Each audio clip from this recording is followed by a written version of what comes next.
public hearing to discuss the City of Cambridge getting to Net Zero Action Plan Fiscal Year 2017 Progress Report, as well as the Low Carbon Energy Supply Strategy, and to receive a general update on the Net Zero Action Plan.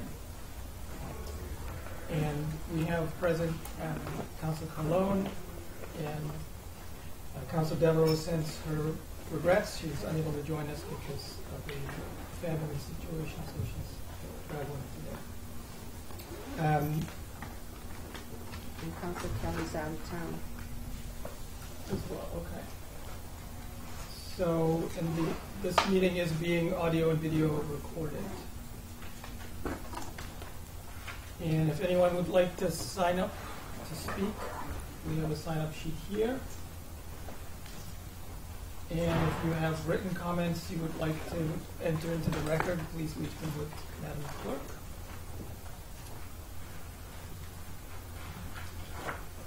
So I'll just make a few opening remarks. This journey began about 5 years ago when now State Representative Mike Conley, myself, John Pitkin, Dennis Carlone, and several other citizens and activists got together and filed a zoning petition which led to the Net Zero Action Task Force, which led to the Net Zero Action Plan, which was adopted by the City Council in 2015. And we subsequently hired Seth to be our Net Zero planner. And the team is producing annual progress reports. And so we're here to review the fiscal year 17 progress report, which dates back almost a year ago now. And I believe this is the second report, right? So welcome to the staff, and if you would like to introduce yourself. Iram Farouk, Assistant City Manager for Community Development. Mr. Chair, you've provided a version of the introduction that I might have given, so I'm just going to turn it over to Seth Sutherspiel.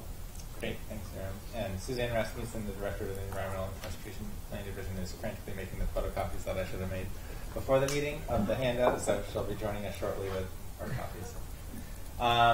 So thanks for having me today.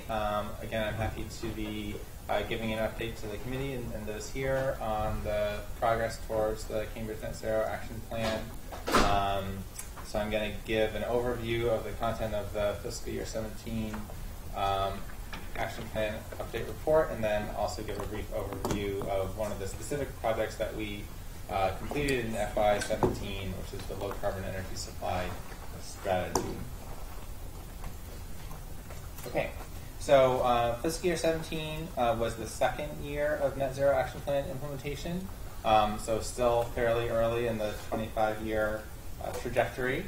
So the actions in FY17 really focused on continuing to ramp up the Net Zero Action Plan as we continue to design programs. So, for example, researching what a local carbon fund might look like. Starting to pilot some initial programs. An example of that is our multifamily energy efficiency pilot that I'll be talking about. And then establishing resources that we need for ongoing implementation of the project. So on the communication side, getting into place communication materials that we can use on an ongoing basis.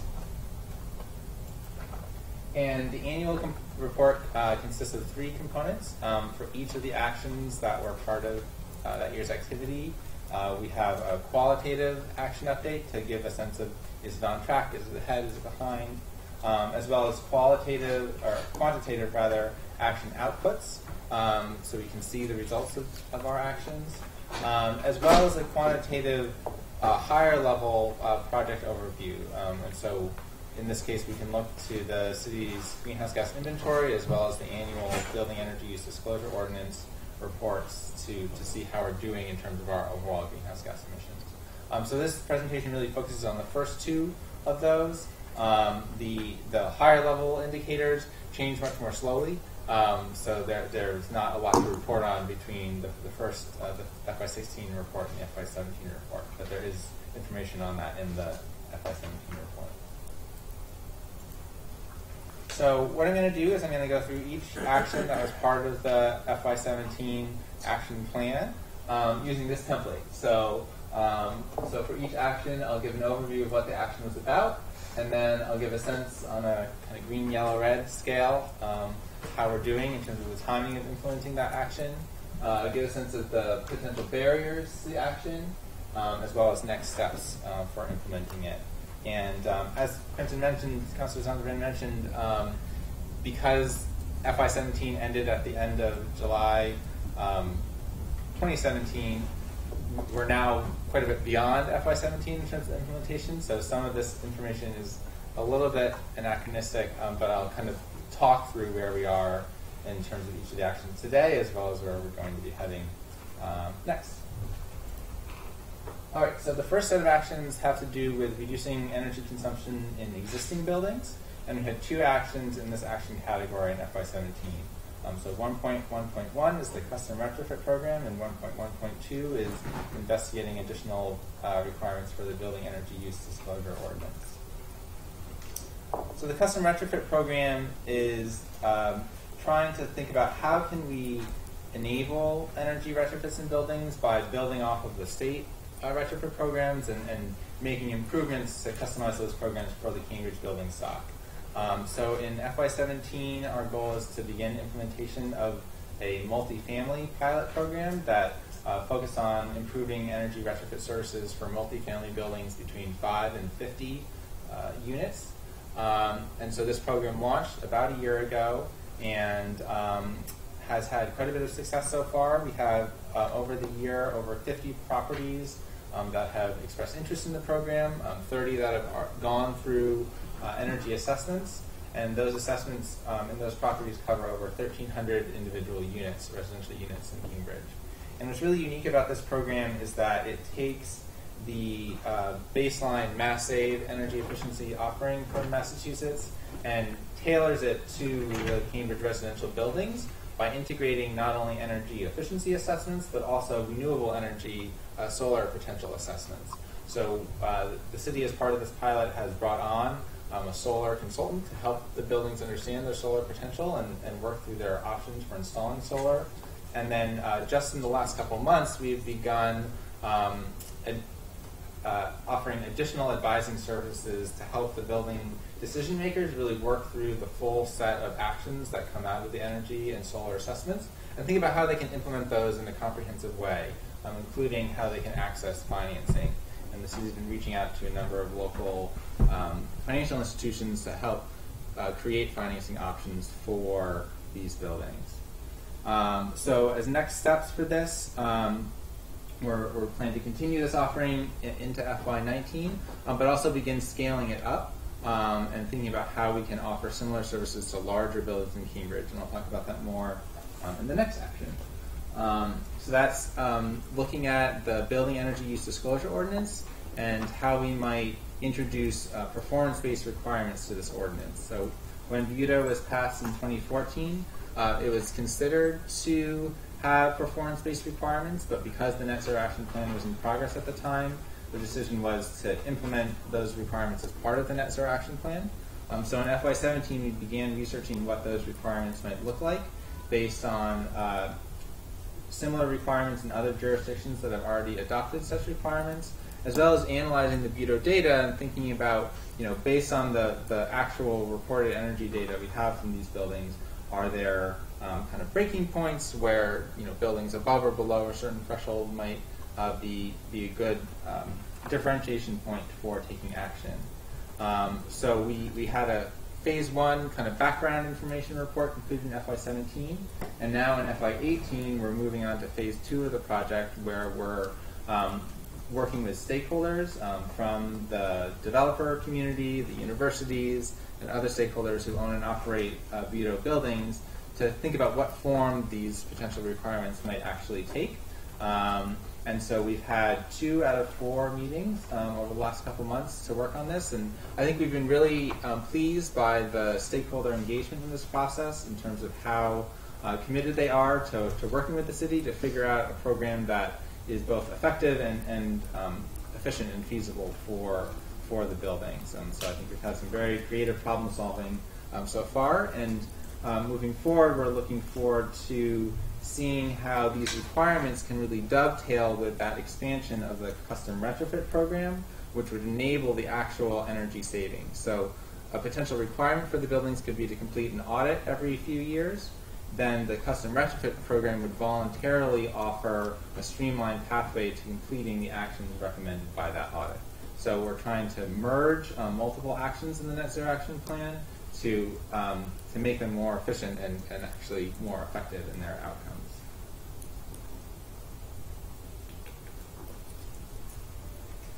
All right.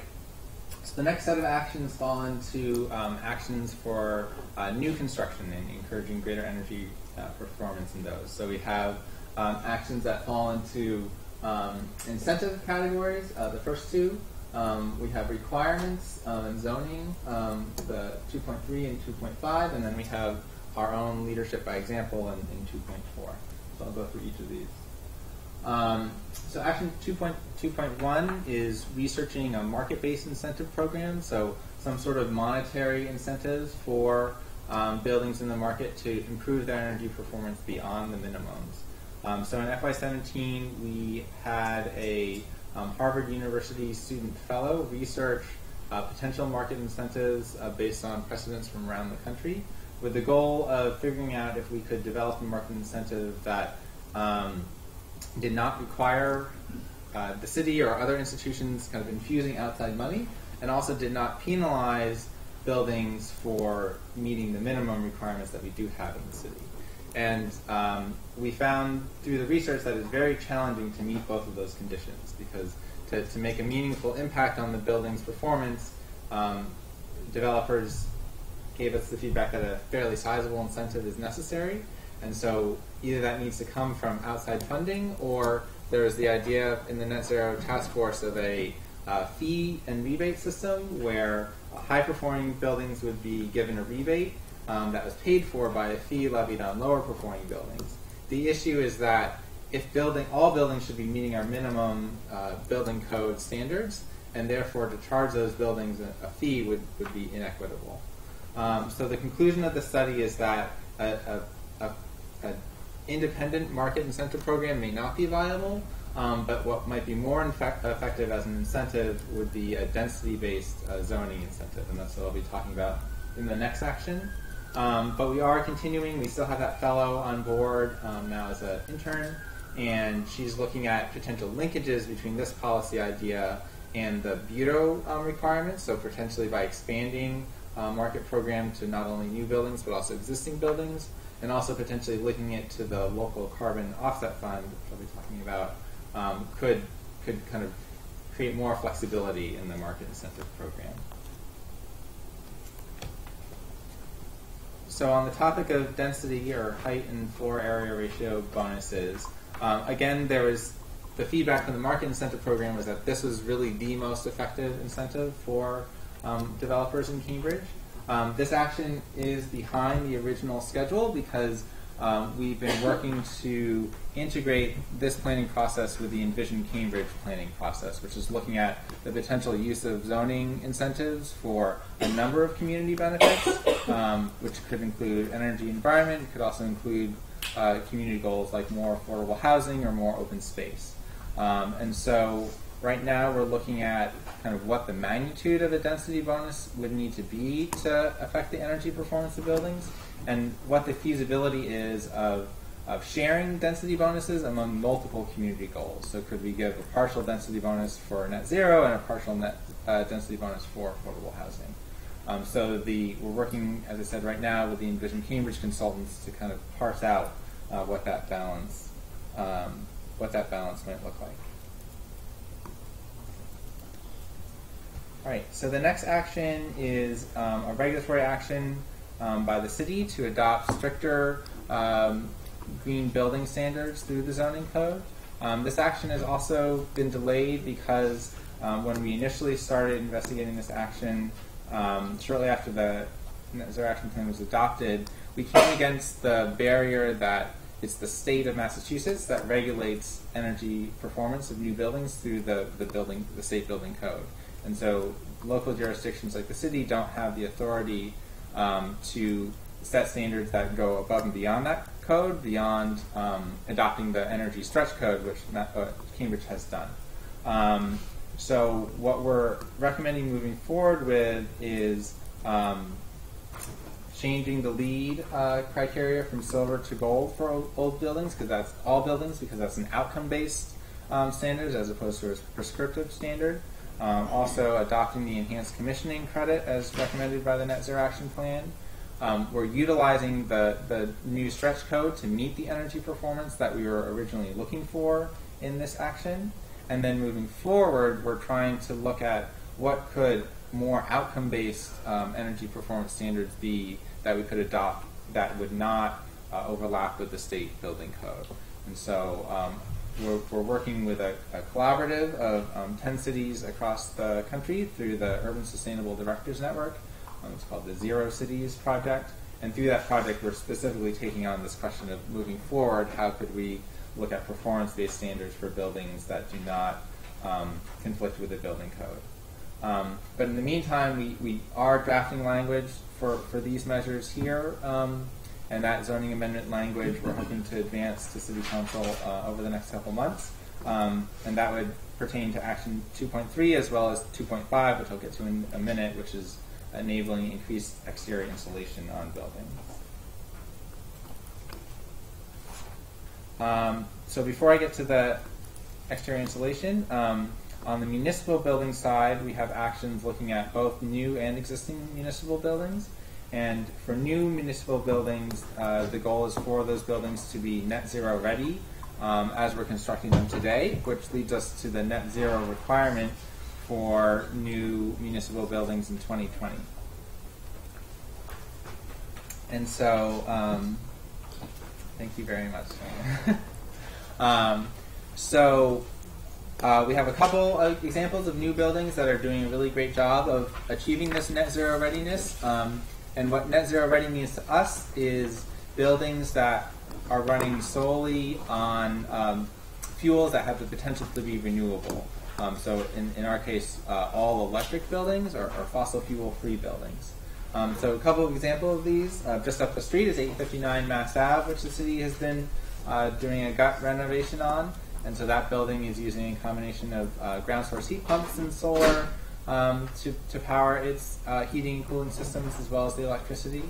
And then, of course, is the King Open complex on Cambridge Street, which is a particularly unique example of a net zero ready building because of the magnitude of the building and the mixed uses going into that building. And so that building will also be fossil fuel free, using extensive heat pumps and a very large solar system on the roof. That solar system will cover a good chunk of that building's energy use. And then the net zero ready part is that if and when the city transitions its electricity supply to 100% renewable electricity, at that point those buildings would be considered net zero emissions. And so outside of this project, we are pursuing studying what it would take to transition the electricity supply for the city to 100% renewable energy. So great examples in the city buildings, new buildings.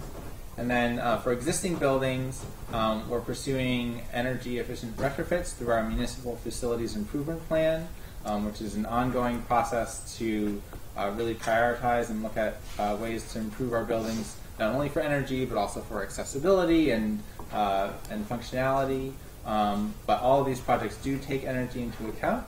And in FY17, there were 6 energy efficiency and renewable energy projects. And there's another 11 or 12 underway now.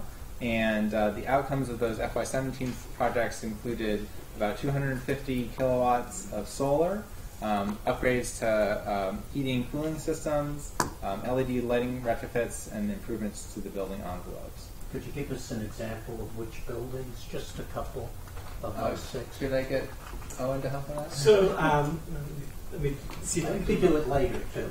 If I can do it later, that would be Yeah.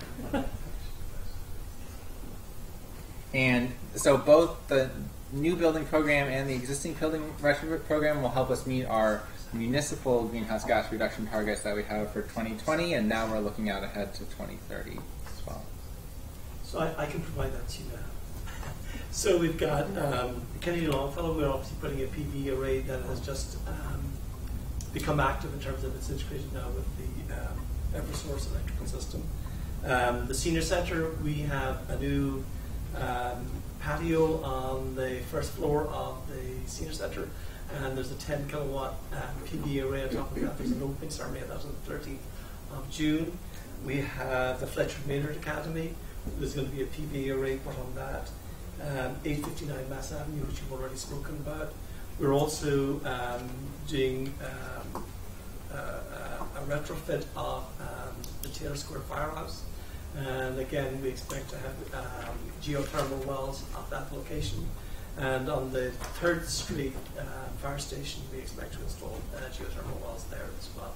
Thank you. Impressive. Thank you very much. So our last action for new buildings, and this relates to existing buildings as well, is again the zoning amendment that I mentioned for adding additional insulation to the outside of buildings. This can be a very cost-effective way to increase energy performance. But in Cambridge, where everything is very tight together, there can be issues with the setbacks. So there's currently language in Article 22 of the zoning ordinance that provides some flexibility to adding additional insulation. And based on a technical feasibility study that we completed, we're recommending changes to the zoning language that would increase the amount of insulation we could add to the buildings and decrease the required setback. And in some cases where the setback is still an issue, to set up a special permit review process so that there could be case-by-case evaluation of the feasibility of making those changes. So again, this along with the lead changes are being advanced together in the zoning package over the next couple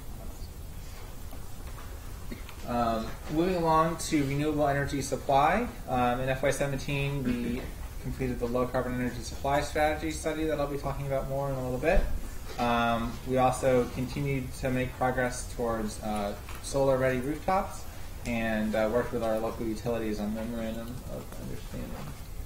So I'm going to skip over the low carbon energy supply strategy for now because I'll be talking about that more in a bit, but this study was completed on time over the course of FY17 and was published this spring.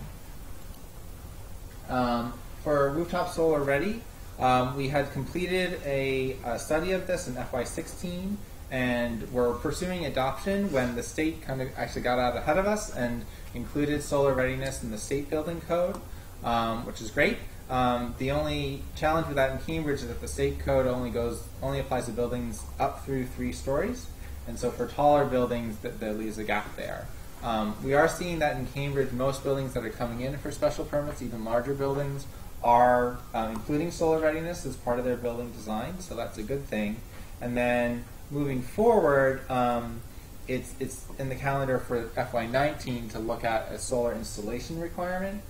You may have heard the news out of California that the state of California is now requiring new residential buildings to actually install solar panels under construction. And so we'll be researching the feasibility of a similar policy in Cambridge. And so moving forward, we're going to look at how we can kind of leapfrog solar ready and go straight to the solar installation requirement. Working with local utilities, the process of negotiating a formal MOU has been going slower than we'd hoped because of utilities' concern over the scope of that MOU. But we've made pretty good progress on more targeted project involvement. So as we'll be talking about on the low carbon energy supply strategy process, we had a multi-stakeholder advisory committee for that project, including both Eversource and Veolia. And they were both quite engaged in that project. They came to every single meeting and had a lot of constructive feedback, and I think are really interested in continuing to engage with the city over implementation of that strategy. And so I think, even without a formal MOU in place, we can continue to engage with the community, the utilities on a targeted project basis. Steve, is there concern losing clientele to some extent, or losing the market? I don't think so. The MOU that we were working on them was mostly focused on kind of an agreement between the municipality and the utility, and it would include things like what the level of utility incentives would be for the retrofit programs that we were talking about. But we had also been making requests about data sharing and kind of other collaborative measures. And I don't know if you want to speak to this anymore. And but just infrastructure improvements and getting a better sense in terms of just their planning around infrastructure improvements Right. as well, so as to better electrify systems. Yeah, so, And could you explain LCESS? yeah, so that's the low carbon energy supply Oh. strategy. Yep. All right. Action Category 4 is the local carbon fund, which is investigating the possibility of